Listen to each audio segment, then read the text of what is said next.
दोस्तों, जंग के दौरान बड़ी खबर सामने आ रही है, जहां हमास ने तकरीबन 22 दिन बाद इजराइल के 10 शहरों पर ताबड़तोड़ बमबारी की है, जहां रॉकेट दागे गए हैं और रॉकेट दागने का वीडियो भी सामने आया है। क्योंकि लास्ट टाइम 8 जनवरी को रॉकेट जो है वो तेल अवीव के ऊपर दागे गए थे, पर इस बार जो रॉकेट दागे गए हैं वो सिर्फ तेल अवीव ही नहीं बल्कि 10 शहरों पर इजराइल की ये रॉकेट दागने का काम हमास द्वारा किया गया है। और हमास द्वारा लगातार जो है इजरायली सैनिकों को चुन चुन करके मारा जा रहा है। और ऐसे समय पर जंग के 115वें दिन पर यह हमला किया गया, जब Israel defence force Benjamin Netanyahu और पूरी दुनिया की ताकत ये दम लगा करके बोल रही है कि हमास को खत्म कर दिया गया है। हमास जो है वो मिट चुका है और हमास मिटने के बाद भी रॉकेट दाग रहा है इजराइल के 110 शहरों पर, जो कि इजरायली मिलिट्री चीफ ने यह साबित कर दिया और कह दिया कि हमास को खत्म करना इतना आसान नहीं है। किस तरीके से रॉकेट दागे गए हैं, पहले इस वीडियो पर नजर डालिए।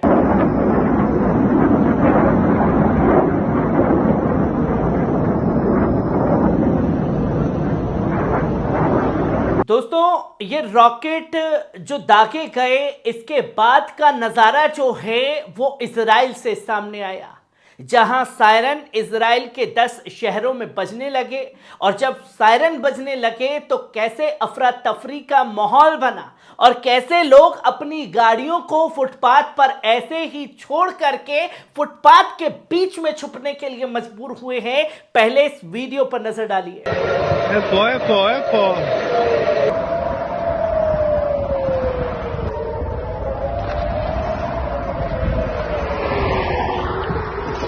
आपने देखा कि किस तरीके से लोग हमास के जो रॉकेट बरस रहे हैं उससे बचने की जद्दोजहद कर रहे हैं। और यह कहीं ना कहीं बताता है कि दहशत जो गजा के अंदर मचाई है, जो नरसंहार किया गया है, उसका खामियाजा इजराइल के लोगों को भुगतना पड़ रहा है बेंजामिन नेतन्याहू की वजह से। और जब यह डंके की चोट पर दावा किया जाता है कि हमास खत्म कर दिया गया है, हमास के जितने भी मुजाहिदीन हैं वो भी खत्म हो चुके हैं, और 115वें दिन पर रॉकेटों की बौछार के साथ साथ हमास द्वारा वीडियो सर्कुलेट किया जाता है कि कैसे वो टैंकों को, इजरायली वाहनों को निशाना बना रहे हैं, पहले इस वीडियो पर नजर डालिए।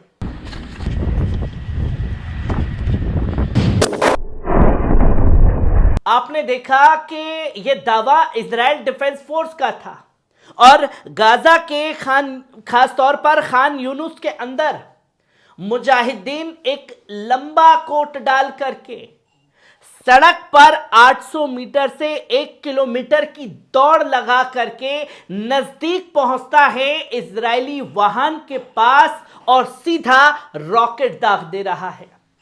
यह जज्बा, जुनून जो है गाजा के लोगों में साफ तौर पर देखने को मिल रहा है, जहां हमास के मुजाहिदीन मुंहतोड़ जवाब दे रहे हैं इजरायली सैनिकों को, जिसकी जानकारी भी इंटरनेशनल मीडिया द्वारा दी गई और बताया कि कैसे लगातार मुजाहिदीनों के निशाने पर बने हुए हैं इजरायली सैनिक। और यह बताया कि अल-कस्साम ब्रिगेड ने रॉकेट लॉन्च किए हैं और लगातार सायरन बज रहे हैं तेल अवीव में, और ऐसे 10 जगहों पर लगातार सायरन बजने की आवाज आई है।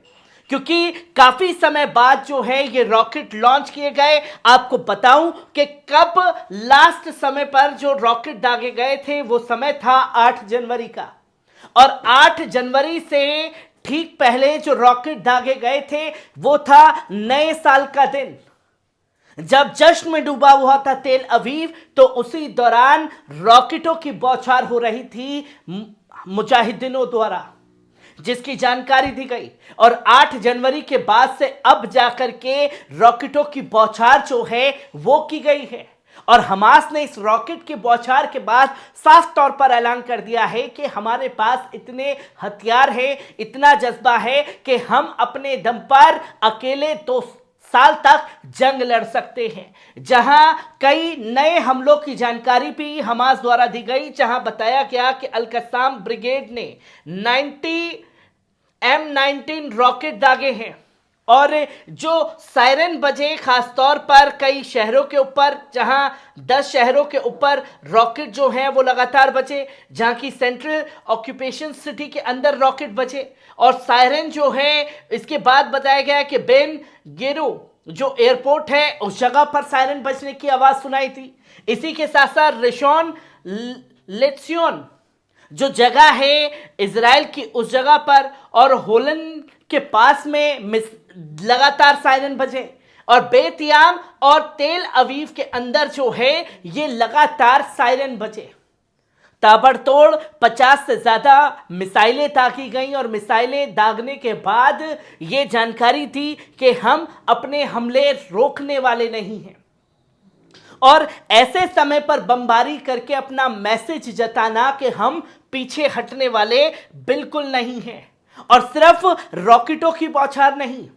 जो गाजा के अंदर शदीद झड़पें चल रही हैं उसके बारे में तमाम लोग मैसेज करते हैं कि आप गाजा के अंदर चल रही जंग के बारे में नहीं बता रहे, पर आज जंग की तमाम अपडेट जो है वो सामने आई, जहां ये बताया गया कि अल कासम ब्रिगेड ने तकरीबन D9 बुलडोजर खान यूनुस में गाजा स्ट्रिप के पास में उड़ा दिया है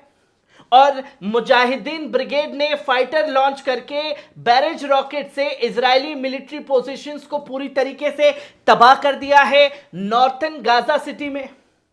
जहां 2 हमले, एक हमले में D9 बुलडोजर जिसे इजरायली सैनिक लेकर के गाजा में कूदे हुए हैं और दूसरा गाजा सिटी के अंदर जो बैरेज एक मिलिट्री पोजीशंस बना रखी थी, नॉर्थन गाजा सिटी के अंदर भी मिसाइलें दाग करके उसे उड़ाने का काम किया। और फिर दी फिलिस्तीन इस्लामिक जिहाद ने, अल कुदूस ब्रिगेड ने यह बताया कि हमने एक साथ मिल करके बड़े ऑपरेशंस को अंजाम दिया, जहां ड्यूल रॉकेट और मोर्टार अटैक जो है इजरायली ऑक्यूपेशंस फोर्स की तरफ किए गए, क्योंकि यह दावा किया जा रहा था इजराइल द्वारा कि लगभग 80% जो हमास की सुरंगें थी उस पर हमने कब्जा कर लिया है और तबाह नष्ट कर दी गई है। पर अल कुदूस ब्रिगेड और फिलिस्तीनी इस्लामिक जिहाद ने मिलकर के एक साथ संघर्ष किया। जो 80% सुरंगों के अंदर इजरायली सैनिक घुसे हुए थे उनसे मुकाबला करके वो 80% सुरंगों को वापस अपने लिए इस्तेमाल के लिए बना लिया है, जो कि जानकारी खुद दी जा रही है। और फिर यह भी बताया गया अल ब्रिगेड द्वारा, अल कसाम ब्रिगेड द्वारा, कि उन्होंने कैलिबरार मोटर और बर्दर एक रॉकेट जो है वो दागा है इजरायली कैंप के ऊपर, जहां पर ऑक्यूपेशन सोल्जर्स जो हैं गाजा सिटी के अंदर मौजूद थे और इसकी जानकारी भी दी गई। और उन्होंने इसके बाद यह भी बताया कि हम अपने हमले जो हैं रोकने वाले बिल्कुल नहीं हैं। ये गाजा के अंदर हो रही शदीद झड़पें हैं, जिसके बाद ये बताया कि उन्होंने खान यूनुस के अंदर जो है एंटी टैंक गाइडेड मिसाइलें दागी हैं, जहां पर इजरायली स्नाइपर्स जो नए जवान थे वो मौजूद थे, उस जगह को तबाह बर्बाद किया गया। फिर यह भी बताया गया कि हमने ताकिब जो बैरल बॉम्ब है उसका इस्तेमाल किया इजरायली टैंक के ऊपर, जो कि पूरी तरीके से तबाह कर दिया गया, उसके चिथड़े उड़ा दिए हैं और उड़ाने का काम किया गया तापिक बैरल बॉम्ब जिसका इस्तेमाल किया गया है और जानकारी दी गई अल कसाम ब्रिगेड द्वारा। तो वहीं फिलिस्तीनी इस्लामिक रेजिस्टेंस ने भी अपने हमले की जानकारी दी और बताया कि उन्होंने इजरायली पोजीशंस पर तकरीबन उन्हें रोक करके रखा और शदीद झड़पें की, जहां कई सैनिकों को घायल करने का, उन्हें ढेर करने का काम फिलिस्तीनी इस्लामिक जिहाद द्वारा किया गया।